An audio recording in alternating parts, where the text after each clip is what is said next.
इस वीडियो में आज हम सॉल्यूशन प्रैक्टिस टास्क 5.1 करेंगे। 5.1 का जो हमारा सेक्शन था वो ग्राफ एंड चार्ट्स के बारे में था।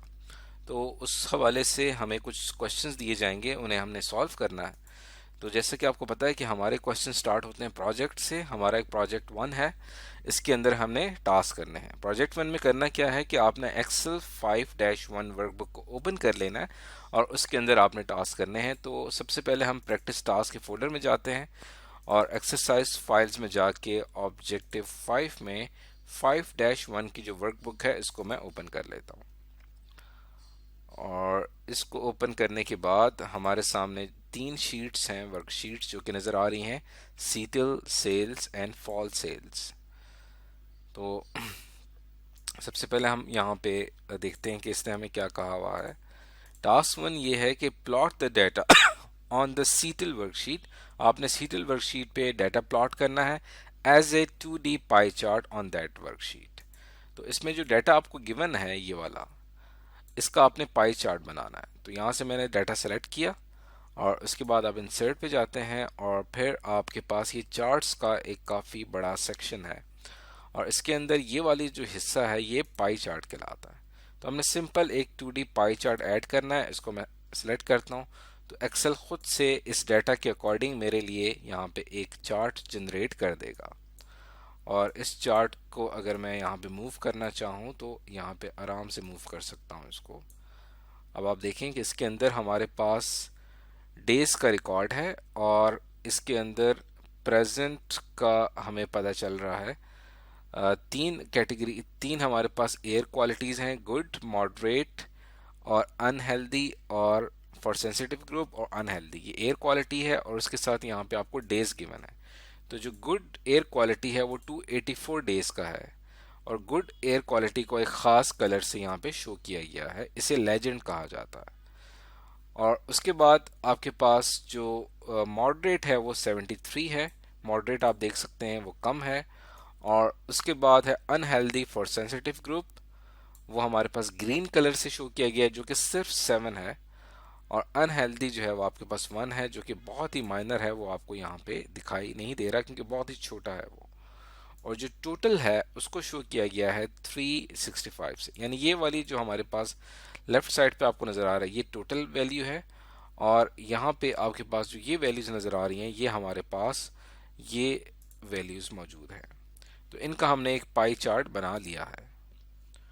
अगला टास्क हमने क्या करना है कि plot the data on the sales worksheet. अब आपने सेल्स वर्कशीट पे डाटा प्लॉट करना है as a simple 2 dimensional column chart.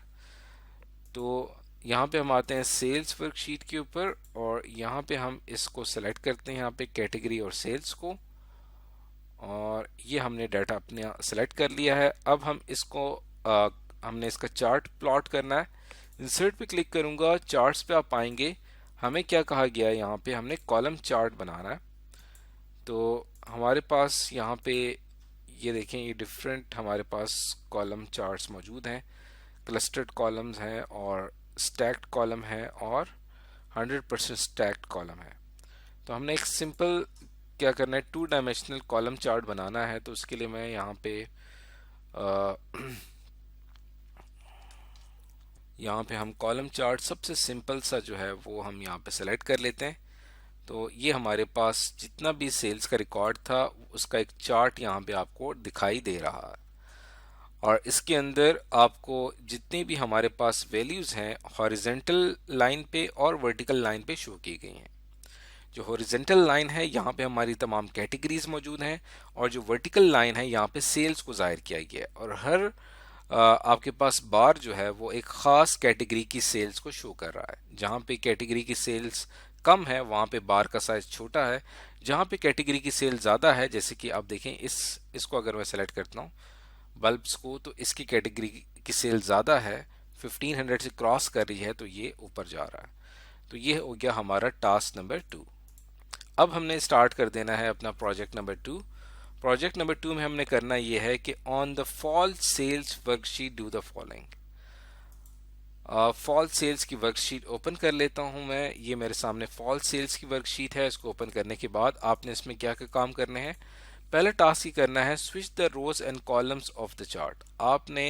आपको यहाँ पे एक चार्ट नज़र आ रहा है, ये एक चार्ट है, इसको मैं सेलेक्ट कर लेता हूँ। और इसको आपने क्या करना है कि इसके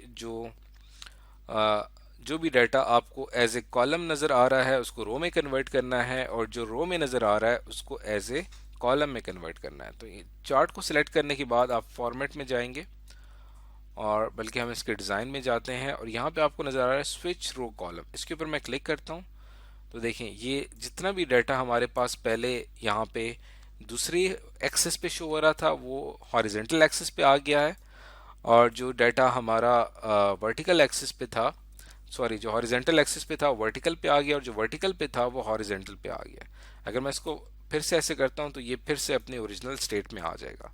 इसमें अगर आप गौर करें तो यहाँ पे आपको अक्टूबर के मंथ्स की, अक्टूबर चूंकि फॉल कैटेगरी में आता है उसके हवाले से यहाँ पे चार्ट बनाया गया है, और यहाँ पे आपको लेफ्ट साइड पे जो वर्टिकल कॉलम है यहाँ पे वैल्यूज शो की गई हैं, और अक्टूबर के कॉलम में जितने भी प्रोडक्ट्स हैं उनको डिफरेंट कलर से शो किया गया। लेकिन जैसे ही आप इसको switch to rows and columns करते हैं तो आपके सामने यहाँ पे अक्टूबर का ही मंथ है, और यहाँ पे जितनी भी आपके पास वैल्यूज हैं जो कि आपको यहाँ पे नज़र आ रही हैं कैटेगरी के तौर पे, वो आपको यहाँ पे बार्स के तौर पे नज़र आएंगी। तो ये था हमारा टास्क नंबर 1। अब चलते हैं टास्क नंबर 2 की तरफ। Change the October sales amount for the flowers category to 88.25। आपने अक्टूबर सेल्स की जो अमाउंट है फ्लावर कैटेगरी के लिए उसको चेंज करके ये वाली वैल्यू रखनी है 888.25, and ensure that the chart reflects the change. अब आप जो भी चेंज इसके अंदर लेके आए हैं वो चेंज आपको यहाँ पे फील होना चाहिए। अब अक्टूबर की हमारे पास सेल्स मौजूद है और कैटेगरी है फ्लावर्स। पहले हम यहाँ पे फ्लावर्स कैटेगरी फाइंड आउट कर लेते हैं।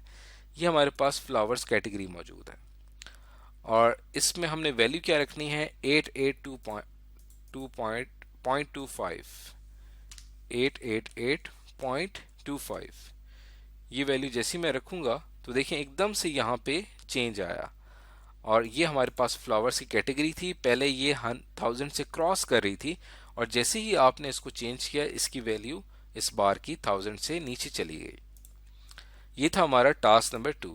टास्क नंबर 3 में आपने क्या करना है, expand the data range plotted by the chart to include November so that you can compare sales for the 2 months. आपने अपने इस पूरी डेटा रेंज को एक्सपेंड करना है, जो कि आप इस वक्त चार्ट ने जिस डेटा रेंज के मुताबिक चार्ट बना हुआ है, और उसको एक्सपेंड करने का मकसद ये है ताकि आप उसमें नवंबर को इंक्लूड कर सकें, so that you can compare sales for that 2 months. तो हमने फिलहाल जो चार्ट बनाया हुआ है इसको अगर मैं सेलेक्ट करता हूं तो ये सिंपल आपके पास अक्टूबर को शो कर रहा है। अब अगर आप इसमें अक्टूबर नवंबर को भी ऐड करना चाहते हैं तो वो आप किस तरह से करेंगे। तो इस टास्क को अकम्प्लिश करने के लिए, इसको कंप्लीट करने के लिए हम अपने चार्ट को सेलेक्ट करते हैं, इसके डिज़ाइन के सेक्शन में जाएंगे, और यहाँ पे आपको एक ऑप्शन नज़र आ रहा है सेलेक्ट डाटा का। इसके ऊपर मैं जब क्लिक करूँगा तो आपने इस वक्त जो इसकी रेंज सेलेक्ट हुई है वो आपको यहाँ पे शो हो रही है। हमने इसकी रेंज चेंज करनी है। हम क्या चाहते हैं कि कैटेगरी से लेकर अक्टूबर और नवंबर दोनों का डाटा चार्ट में डिस्प्ले हो। तो नवंबर को मैंने यहाँ पे शामिल कर लिया है, और इस पूरी रेंज को मैं यहाँ पे सेलेक्ट कर लूँगा, और जैसे सेलेक्ट करूँगा तो फौरी तौर पे यहाँ पे अक्टूबर और फिर साथ में नवंबर का भी कॉलम ऐड हो जाएगा। उसके बाद आप ओके पे क्लिक करते हैं तो देखें यहाँ पे आपके पास जो अक्टूबर वाली वैल्यूज़ हैं उनको ब्लू कलर से शो किया गया है, और जो नवंबर की वैल्यूज़ हैं उनको यहाँ पे रेड कलर से शो किया गया है। तो इससे दोनों का एक कंपैरिजन हो रहा है कि अक्टूबर और नवंबर की वैल्यूज़ किसी एक ख़ास कैटेगरी के हवाले से क्या रही हैं। तो इसको देख के ओवरऑल ये अंदाज़ा आ रहा है कि आपकी जो अक्टूबर की मंथ्स की सेल्स थी वो एक ख़ास कैटेगरी के हवाले से ज़्यादा थी, जबकि नवंबर की मंथ्स की जो सेल थी वो एक ख़ास कैटेगरी के हवाले से कम है। तो दोनों का कंपैरिजन हमारे सामने आ गया। तो ये था हमारा टास्क नंबर 3। अब आपने जितने भी टास्क किए हैं इन तमाम टास्क को आपने सेव कर लेना है एक्सेल 5-1 वर्कबुक के नाम से, और फिर आपने 5-1 रिजल्ट की वर्कबुक को ओपन करना है और अपना काम कंपेयर करना है। और अगर आपने ठीक काम किया है तो आपने वर्कबुक्स को क्लोज कर देना है, और अगर आपके रिजल्ट्स ठीक नहीं आ रहे तब आपने क्या करना है कि एक्सेल सेक्शन 5.1 के हवाले से जितने भी वीडियोस हैं उनको आपने देख के रिव्यू करना है और फिर से आपने इन टास्क को अटेम्प्ट करने की कोशिश करनी है।